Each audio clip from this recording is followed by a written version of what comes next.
let's get into the news because we are moving kind of behind schedule a little bit here. But I want to talk about some stuff that has happened very recently. Let's talk about free agencies, trades, and everything else. Big blockbuster trade, or the first big trade, I think, of the offseason. Grayson Rodriguez was traded yesterday for Taylor Ward of the Angels, which was eye-opening for a lot of people, to say the least. Now, if you guys remember, Grayson Rodriguez has 2 years of Major League, 3 years of Major League Service, 2.5 plus. He is, a stud for the Orioles. They have high hopes for him, be at front of the rotation. He missed all of last year with an elbow injury because everyone gets hurt and he throws hard. It's the way it is. But he's 26 years old. He's got 4 more years of team control. He's a 4.11 ERA with 259 strikeouts in 238 innings. So even when he has pitched, he has been successful. And Taylor Ward's coming off his best season. He's got a 237 batting average, 61 home runs, and 178 RBIs in the last 2 years. 30 home run seasons. We picked him to be the MVP of the Angels last year, and he was. And he has been, he's 25th of 316 hitters in chase rate. So he's good at not chasing either. So he's been a quality player. But what is the head scratcher about this situation is the Orioles have had a logjam in the outfield, and they just got another outfielder, and they gave up a starting pitcher in which they have very little. So this seems to kind of be a step back, but I feel like you only do something like this if you have a plan in mind, you got someone else you're going for. So this just exacerbates their starting pitching problem. A little bit of a head scratcher, but I think Taylor Ward is going to be successful there. I think he's a quality outfielder. But the Angels got a young, controllable starting pitcher, which is also, I don't know, my head's scratching both sides because this is not a deal either one of these sides usually do, but it happened. I'd love to know what you guys think about this because this is a great one to talk about in the comments. But, Taylor Ward plus Colin Cowser and Tyler O'Neill in the outfield, a healthy Tyler O'Neill, maybe more a bop, maybe more juice. But, where's the starting pitcher going to come from? We'll see, right? We'll see. We still need starting pitching, so you better have some options. And especially with an impending lockout, who knows what's going to happen there. All right, Josh Naylor signs a 5-year, I believe it was 5-year, $92.5 million deal. And the prediction was 9-year $90 or 5-year $90. So nailed that, which I think is awesome. I think this is, if the Mariners just do this and maybe add some platoon options, some veteran options, they still need to address third base or if Gino's not coming back.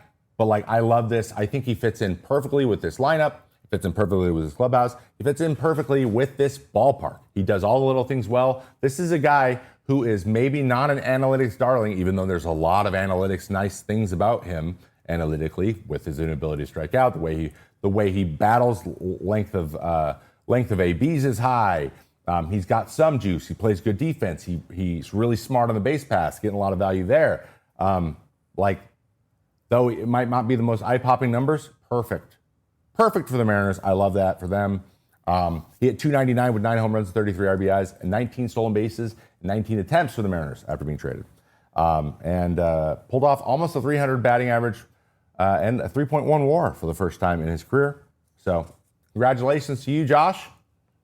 And we're glad to have you up here. I think that's awesome. All right. So these are the top 25 free agents for this year, in my opinion. Or I should say, our opinion, because it's not just me here at Mayday. Kyle Tucker's number one, obviously, and then Bregman and Bellinger. You can flip them, flop them around. But then we see our first starting pitcher, Framber Valdez. So in my opinion, I want to talk a little bit about the pitchers on this list. We got Framber, we got Cease, who had arguably a down year last year. Then you go down to Ranger Suarez, who's, again, not lighting up the radar gun, but he does have great command, so he's a good one. But that's only 3 in the top 10. So now, where are these guys going? Now we know Trent Grisham took the qualifying offer, and we'll talk about that in a moment. But then you got to come all the way down here to Giolito and Bassett. So there's not a ton of starting pitching out here. And Merrill Kelly. I think Merrill Kelly, actually, I would probably slide him back up there a little bit more. But overall, pretty good. And the only reason Schwarber, by the way, is 8 is just because he's a DH. That just limits his teams. So sometimes Kyle Tucker could play for anybody, right? He'll make anybody better. Alex Bregman also would make most people better at starting pitching. Bo Bichette now is pretty versatile, and he's probably the best, I think, pound for pound, maybe just hitter on this list. So a lot of interesting things happening here, but you notice there's just not a ton of starting pitching here. So it'll be interesting to see what happens there and if the Orioles are in on any of them. But there are 5 free agent things that I would love to see, but I want to be very clear here. And I'm gonna give a shout out to my producer DK. I did kind of throw a curveball on this one a little bit. And I wanted to approach this from let's imagine that small market teams like would actually spend a little bit of money. Like, what teams would they just fit on well who are actually looking for some free agents? I don't think that most of these guys are even going to be bid on by these teams. But if they did, it would be a really they would fit perfectly onto the team they're going to, right? So instead of just going, hey, Mets, Dodgers, Yankees, Dodgers, Mets, Dodgers, like instead of doing that, I did some way outside of left field, literally sometimes, and got outside the box a little bit. But first, the first free agent fun I want to see is, and in that same spirit, the Pittsburgh Pirates signing anybody. Now, there was a tweet put out an article written by Jeff Passan. Go check out the full article on ESPN. And he reported the Pirates are seriously trying to spend some money this offseason. Come again? So I guess they were in on Josh Naylor. I guess they got fairly up there. You know, as we all know, as everyone knows that watches baseball, the Pirates' largest free agent contract they've ever offered and signed was 3 years for $39 million to Francisco Liriano, which is ridiculous. Okay? And again, I guess they offered more than double that to Josh Naylor, but surprising absolutely no one. Josh Naylor goes, okay, what else are you going to do? And they're like, well, we can't do anything. And he's like, okay. Are you going to develop some young guys? Do you have a young core? Like, they don't, like, what are we doing there? Like, you're not just taking that deal unless it's by far the most money. And that's kind of the rock and the hard place the Pirates are in, to give them a little bit of credit. Like, they can't go out and get a big deal. All the deals are out of their price range because they haven't developed well. Like, that's the thing. You have to develop a core before it's worth it to add to it. And they haven't really done that outside of Paul Skeens. They have some solid players, but like no one's really, they don't have like that. They don't have like the Phillies are brought up with those young guys or the Orioles, right? They haven't done that yet. And that's the big problem. The problem is if you don't develop well, there's no reason to sign free agents. So like, because Josh Naylor's just not going to take that deal because you can't make a big enough difference on your team. There's very little trust that anything will be done to make that better. So why would you sign that big deal? So you can't just go out and be like, give out big money right away, because there's a lot of other problems that are going to prevent that player from taking that deal. Okay? So I just want to see the Pirates sign anybody for more than Liriano got. That's what I want. Pirates, anybody. More than 3 years, 39. That's it. That's not a big deal. That's a small deal. Anybody. Sign anybody. Anyone at all, please.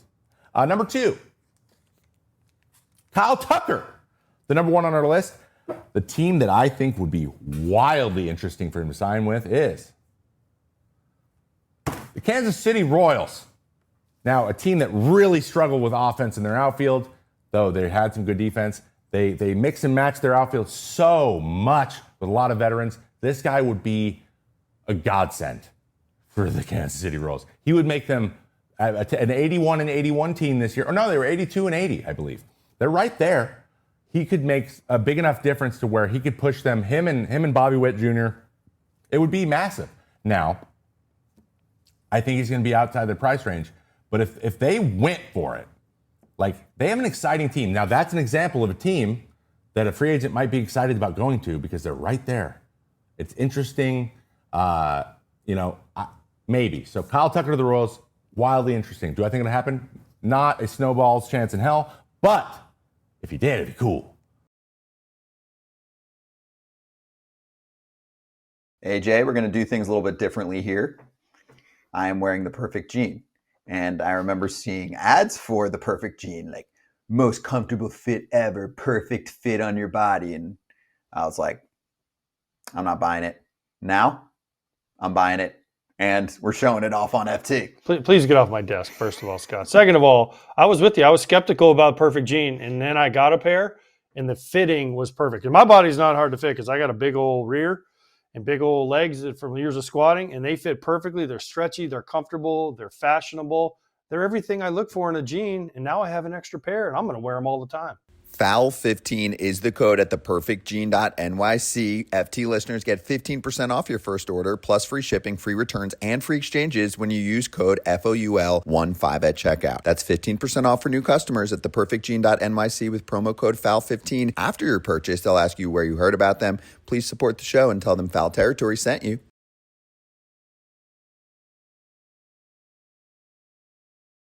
All right, number 3, Bo Bichette.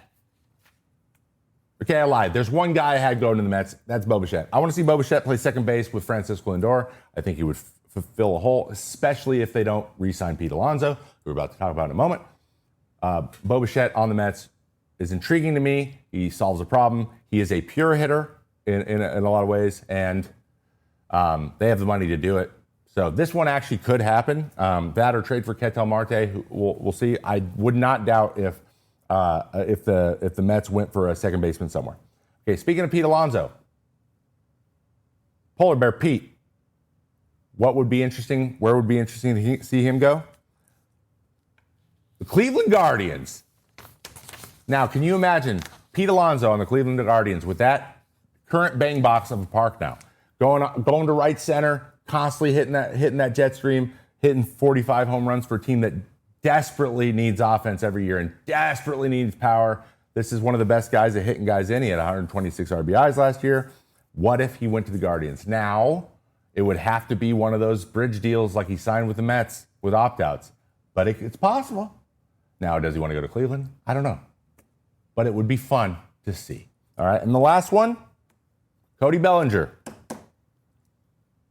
I have a confession. DK made a case for Dodgers. But I'm going to pick a different team I want him to go back to, and that's the Cubs, because Kyle Tucker's gone now. I think he should go back to the Cubs. I think he likes it there. I think they like him, and I think that team is close. So it'd be cool to see him back in Wrigley. All right, let's talk about some Japanese free agents as well. I'll give you a little bit of the skinny on those guys, because there are 3 pretty big ticket guys coming over and posting this year. All right, let's move forward. We have number 1, Tatsuya Imai. I think I got it. Correct me if I'm wrong. I'm going to do my best to pronounce these correctly. But, linguistics is not my thing. Or semantics, I guess. Is it? Whatever. Okay. So Imai is a pitcher, obviously. 5'7", 27 years old. He went 10-5 with a 1.92 ERA last year. With the Seibu Lions, and he struck out 178 and 163 innings. Dominant, throws really hard, runs it up to 99, has a very, very good sweeper slider thing, and relies heavily on his exploding fastball. Now, I don't know if he has a ton of ride. I don't know if this is a Roki Sasaki type of fastball. It'd be interesting to see. There is a little bit of question marks up there, but as he is Japanese and he is a pitcher, he throws a changeup and a splitter. Can't not throw a splitter, and started incorporating a sinker late in the season. So he's gone from a 2-pitch mix to a 5. But just like Roki and just like many Japanese players come over, they usually have a good fastball and then an out pitch, and then the rest is kind of like to get to those 2 pitches, with the exception of Yamamoto, who very clearly was paid correctly. So, but he is a big ticket pitcher. At 27, he is young. That is a good time to go to free agency. He was extremely valuable or extremely effective last year. And the Athletic's Tim Britton projects Imai will receive an 8-year, $190 million deal. So who does that mean he can go to? There's a few, but it is very interesting to see what his market will be, because everyone can use that kind of starting pitcher. Next up, we have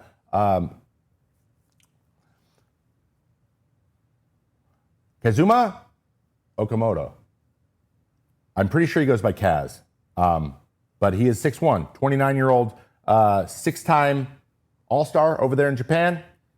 He only played in 69 games in the Central League last season, but he ended the year with an OPS over 1,000 and 15 home runs and fewer than 300 plate appearances. So when he was healthy, he was very good. And people can use him for sure. If you might remember him, or maybe this picture, when he hit the go-ahead home run and the deciding home run against Team USA in the 23 WBC. So very, very, very interesting. That is not him, actually. The next guy is. I got ahead of myself. I'm so sorry. We'll see him this is actually Murakami. This is Munetaka Murakami. He is the third baseman. So this is the third baseman. We'll see the other guy in a minute. My bad. The 6'2", 20. This guy's 25 years old. He has 246 home runs in 892 games, and he had a 56 homer season in 22, which was 3 years ago, which was when he was 23, which is impressive. Okay, he had 22 home runs with 47 RBIs this last year, but over 1,000 OPS in a shortened season. Obviously, he also had an injury, but played really well when he was healthy. But his strikeout rate is a big red flag right now. So in Japan, they have equivalent of Baseball Savant, where you have all of the numbers like in a chart where it shows where you are on the percentage. So the red is good and blue is bad. He is in like the first percentile in swing and miss, chase, strikeout rate, whiff, all that stuff. But there is a caveat. His numbers, though high, 29% strikeout rate, 28% strikeout rate. There was a year where he was 22%, which is about Brett Rooker last year, which is pretty good. Those are very high numbers, but like there's a few guys in the major leagues with those numbers. The reason it's concerning is because it's Japan, and in Japan, usually the league average in all of those numbers is lower because it's harped on to put the ball in play and don't strike out as much as swing and miss. So that I think it's kind of amplified by that. Like he's really high for that group, but that group generally is lower than in the United States because of the way that their approach. So he might fit into the U.S. a little bit more. But that said, Japanese pitchers also tend to strike out less players too. So like, which thing is gonna give first? Is the swing and miss gonna get much worse in the United States? Is it gonna go down because he changes? He gets a different approach, or is it gonna stay about the same because those two things offset? It's gonna be interesting to see what happens. Also, this is Okamoto right here. This is him. And that's him running around the bases after he hit that home run. So I apologize for getting those mixed up. My bad. All right, let's move on. Let's talk about the qualifying offers really quick. Those of you that don't know what a qualifying offer is, it's a one-year offer for a team that is for a salary that is the average of the top 125 AAVs in the league. I hope that makes sense. And the reason that happens is a player gets the offer. If you accept it, great, you get a one-year deal at that number. If you reject it, you go into free agency just like normal, and that team gets the opportunity to get a supplemental pick in the next draft. So when lots of teams throw lots of them out, they're like, if we get the guy, great, we want you still, and we'll pay you 1 year. We don't want to sign you long-term, so we can handle that. But if you reject it, we would love the pick too. Sometimes they actually want the pick a little bit more than they want the guy, and the guy takes it, which is awkward sometimes. Rare, but it happens. Actually, it's rare that anyone usually takes it. 14 guys have taken, of 144, have taken them since it's existed. That's about 10% rate. This year, 4 of the 13 did, which is really interesting. So the 4 guys who took it, Brandon Woodruff, I think that was smart. He's been hurt a lot. Though he is very good, he's like, you want to guarantee the money you can get. Shotei Minaga, that's interesting too. But again, that's if you don't think there's going to be a lot out there for you, take the $22 million. Gleyber Torres, that one's a little bit weird because I think second baseman I think he could get something good. Trent Grisham with the Yankees, I think everyone thought he wasn't going to take that because he had a literally career platform year, but he decided that he wants to take it. Now, there are more guys taking it now than ever before. Why do we think that is? It's because of the lockout, guys. The impending lockout is scary. And basically, if you are a guy who's like, hey, I'm getting the qualifying offer, and out there in the market, I'll probably get like a 4-year, 55 or 60 million, right? So qualifying offer, higher AAV, is 22 million. If your AAV would be 15 if you sign that deal. If you believe that there's very likely to lose a season to a lockout or lose a lot of money there, you're going to take the guaranteed money and then test it out again, right? You're like, I'll take the extra 7 million on the front end because I might miss a year in there. That is probably a big reason this stuff's happening. It's going to be very interesting to see how free agency contracts shake out with that in mind. But just something to think about. That's probably factoring in. That's probably why we saw more qualifying offers taken this year. 9 players who declined the qualifying offer. Kyle Schwarber, duh. If you're a guy who's obviously going to go, just throw him the qualifying offer because you just get a free pick. So that's what most of this is. Schwarber is gone. Tucker's gone. Ranger Suarez was gone. Framber Valdez is gone. Bo Bichette was going to go. Dylan Cease was going to go. Edwin Diaz, a little bit interesting because he had to opt out before they gave him the qualifying offer. So if he didn't opt out, they're good. But they're like, oh, since he opted out, that means he wants to leave. So let's give him a qualifying offer, get a free pick. Zach Gallen, he was going to go, and Michael King was going to go. Like, all those guys should be testing the free agent market because they could get longer than just a handful of years. So that all makes sense to me. There's a couple, like Gleyber Torres is a little bit interesting, so is Trent Grisham, but I can't fault him either, okay? So that's qualifying offer. That's what we have going here. Brandon Woodruff, there he is. Okay, let's talk about some potential trades before we move on to hour 2 here, and we will get into the OBAs over on our channel. Okay, on the other channel. Let's talk about some interesting trades that could happen that we saw could go from certain teams, and maybe there's something there. All right, let's quickly hit them. Let's talk first about the Cardinals. We don't talk about the Cardinals a lot on this channel, but we're going to talk about some guys that could possibly be trade chips for this year, okay? Sonny Gray, Nolan Arenado. We'll see if Nolan's on the table. There's a very weird thing going on where we don't know how valuable he is. Lars Nootbaar could be very interesting to some other teams. And I think probably the big prize would be Brendan Donovan. I think Brendan Donovan would be a very good player for anyone. He's got great utility. He hits. He's a professional player. He does everything well. I think he's just completely overlooked as one of the better players, one of the guys you got to worry about in that lineup and on that team. And Kyle Bloom is about to take over. So we'll see how he wheels and deals with these guys. But those guys are probably all on the block. One interesting thing for the Brewers, next up, Freddie Peralta. Now, I know he is their ace, and I want them to keep him. I don't want him to go anywhere.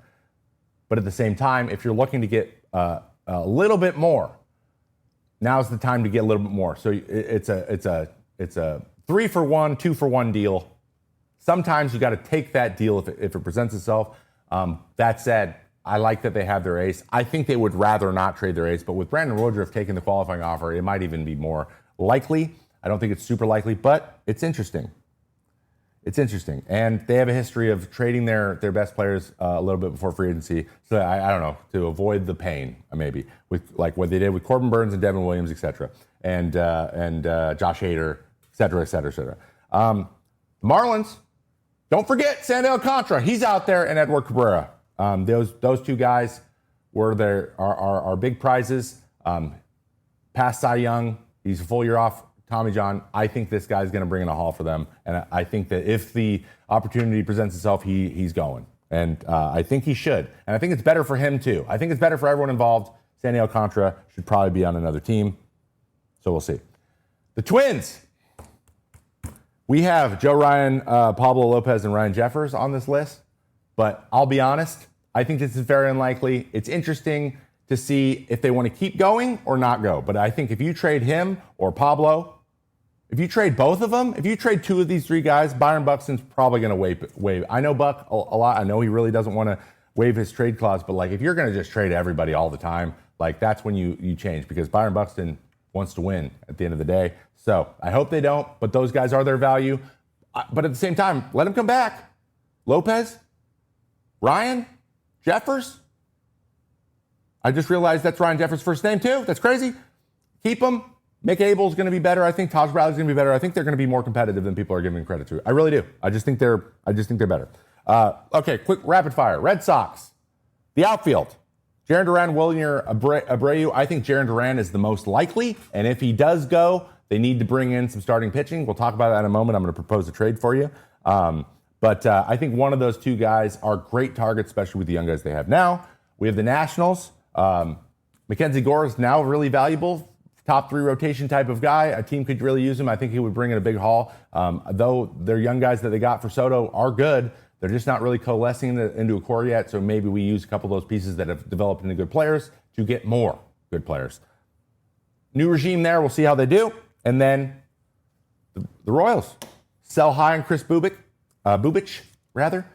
He had a great year last year after really not developing very quickly, but he seems to come into his own, and he is a lefty, and lots of teams need lefties, namely the Boston Red Sox. I think, and they need outfielders, so I think Jarren Duran going to the Royals, and then they sign Kyle Tucker, and now we are cooking with gas in Kansas City. Who knows? Who knows? I don't know, but it could be interesting. Wouldn't that be so interesting?